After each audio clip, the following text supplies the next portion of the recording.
嘿，大家好，我叫石老师。今天我们要学13个很有用的字。我们第一个字乐乐乐。This character does not have a definition in English. It does not directly translate to any English concept, which can make it a tiny bit confusing. However, we're going to learn it as the change particle, a change of state particle, if you will. Any more than that, we will talk about it in our grammar and sentences. So for now, le, change of state. Our next character, we add an e to our le, and we have z. Z. This character means child. Pretty simply. We can also add it to the end of other characters that cannot serve as words by themselves to make a word. And we'll talk about that more later. Note real quick with its pronunciation, the ending is like r, that kind of sound, not like g with the So it's not l, it's or z, it's z. Now, if we add a roof to our child, we have z. Z. Same sound, falling tone. This character means, well, character. As in all of these things on the board, they are z. Now, if we add 2 more lines to the top of our roof, we get 学. 学. This character means to study, or rather it means to learn. 学. So the child is under the roof and then adding new things on top all the time, building a better house in their mind. 学. Now the last character for this set, 海. High, high, rising, high. This character means child. You'll notice that little piece on the left is z, which we just learned. One last time. High. Now, our next several characters are all based upon xi, xi, like xia, yi, level tone. This character means sunset. And it's that simple. However, it is not a word and can never be used by itself. We will see it as a component or a radical in many other characters. The first of which, 多,多. Think the ending pronunciation of 国, country. 多. This character means much or many. Well, 2 sunsets in one day, that's too many. 多. Now, our next character, sway. Sway. This character means age. We have a mountain over a sunset. Well, the number of times the sun has set over the mountain indicates your age. One more time. Sway. Next, Ming.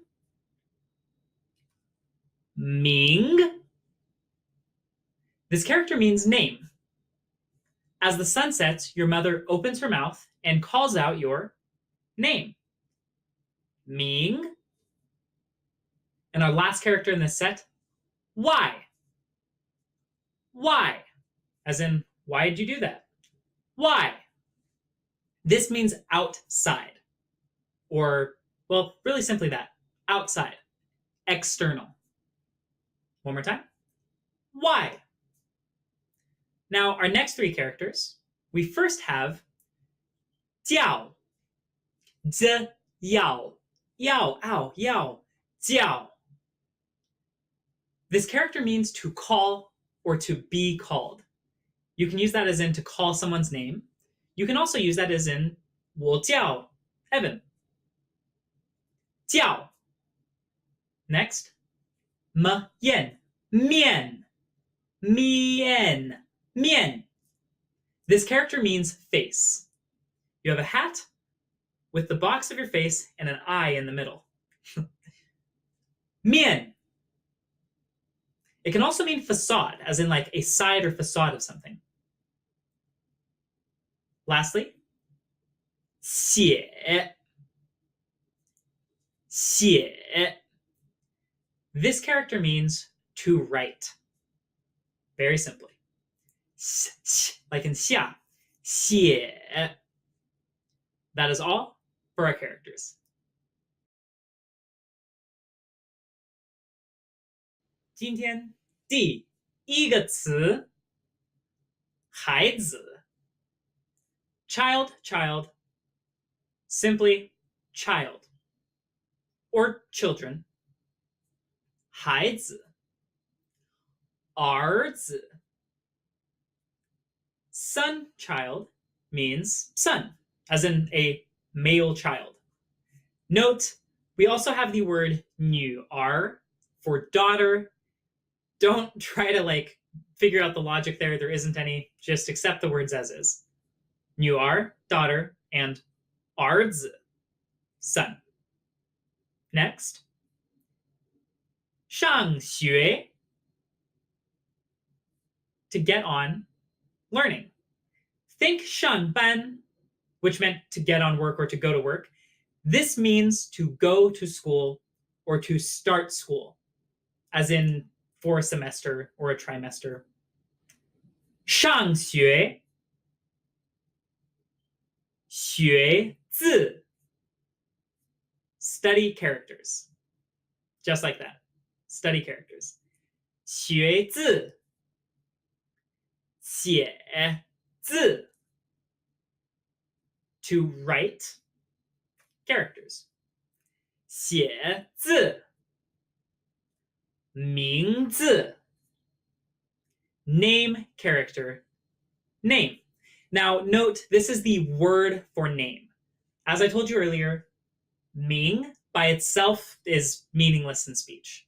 So we have this word 名字我的名字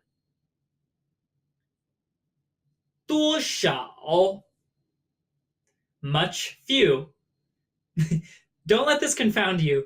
This means how many. It's the same as 几个 in meaning.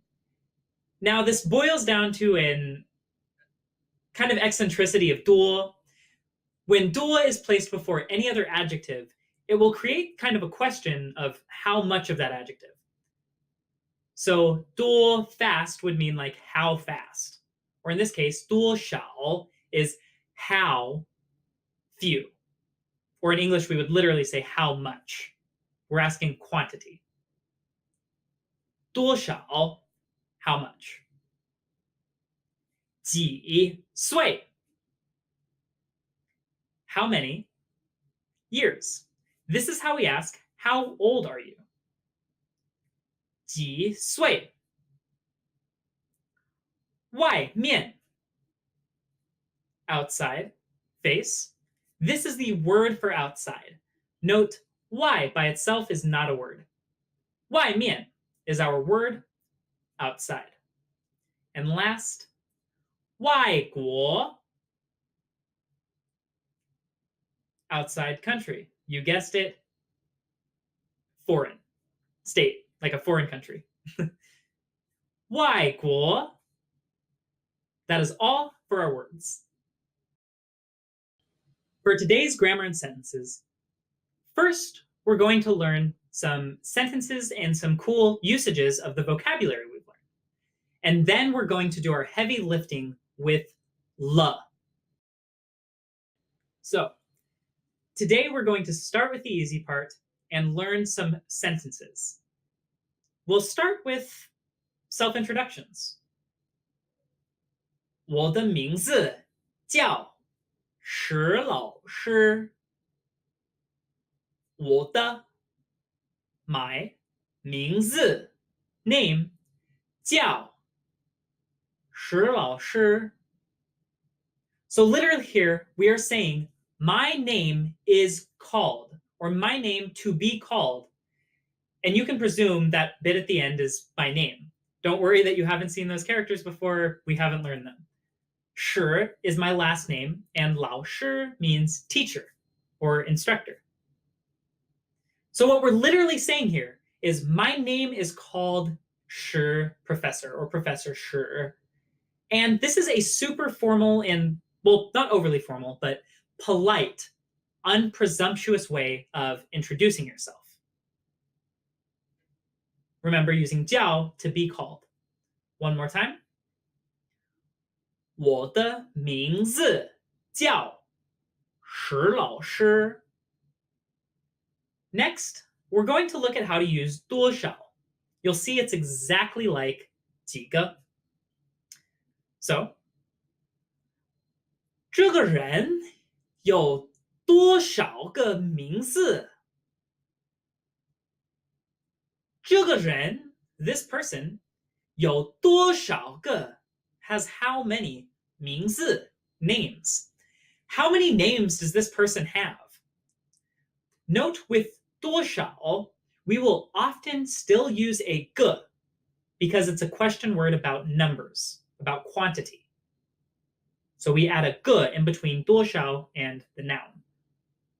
One last time. 这个人有多少个名字? And now we can get into 了. So we're going to start off asking age. Now note that we place 了 here, right? 你明年几岁了? First things I want to point out. 明年 meaning next year. We do not say 是几岁了. We do not say you are how old. We also do not say you have 有 how many years. We simply say you 几岁了. You how old or how many age 了. Now, 了 here. 了's purpose is to express a change. Now, think on that again. Express a change. What 了 is literally saying here is next year, your age will change to what? If I say 明年你几岁 without the 了, the answer could be the same as your age right now, right? Like right now I'm 25. Next year, at the beginning of the year, I'm still 25. However, if I say 了, that is implying some kind of change. And thus I know you are asking my name or my age after my birthday. So I would respond 26. 26. Let that ruminate for a sec. So 了 indicates a change of some kind, an expected change. Now, let's look at our next example. 孩子写下了你的名字吗? So the child 写下 literally write down, just like in English, to put something on board, paper, etc. So the child write down 了你的名字 your name 吗? What is the 了 doing here? Well, it's indicating a change. And we actually have a special rule. When 了 comes after a verb, it's talking about completion of the verb. Now, this is very similar to past tense in English. However, it's not always past tense, right? If you look at our previous example, we were talking about the future. We were talking about next year, 明年, and we still used 了. The point being here, even though we say 写下了, and in this case it is past tense, we're saying the child wrote down, or did the child write down your name? The child wrote down your name, ma. This is not strictly past tense. It is completion. So note, I'll say that one more time. When 了 is placed after a verb, it means the verb has completed. And this is often similar to past tense, though we want to separate the notion of past tense and le. So one more time. 孩子写下了你的名字吗?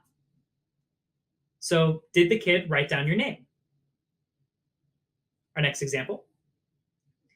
你是外国人了吗? Now, imagine that the le wasn't there. 你是外国人吗? You are 外国人, foreigner, or foreign country person. Are you a foreigner? Now, if we add a le in there, fundamentally different meaning. We're indicating a change. The change is that you are a foreigner. So maybe before you and I are from the same country, you go abroad for 10 years, you come back, and everything about you is different. The way you speak, the way you eat, the way you act. And I ask you, 你是外国人了吗? Like, are you a foreigner now? Le. In this case, it's kind of like that now at the end of a sentence where we're implying or suggesting some kind of change. 你是外国人了吗? Are you a foreigner now? And our very last example. 今天我的孩子上小学. Now, we have two le's and they can be put in either place. Remember, le after a verb, like directly after a verb, means, that's right, completion. It means the verb is done. Now, when le's at the end of a sentence, some other cool stuff happens. So let's look at these. 今天我的孩子上了小学. So today, my son went to school. Very simply, he went 上了, in this case past tense. 上了, completed class, 学. So today, my child went to school. 今天我的孩子上了小学. Now, if we put the le at the end of the sentence, something really cool happens. It's saying that this entire sentence is new. It's implying that today is the child's very first day at school ever. Like our child has just started school for the first time. 今天我的孩子上学了. And again, placing that le at the end of the sentence makes this whole thing into a new occurrence, into a change. The change is before our child or my child had never 上学, had never gone to school, and now my child has 上学了, has gone to school. Take a second, let this digest.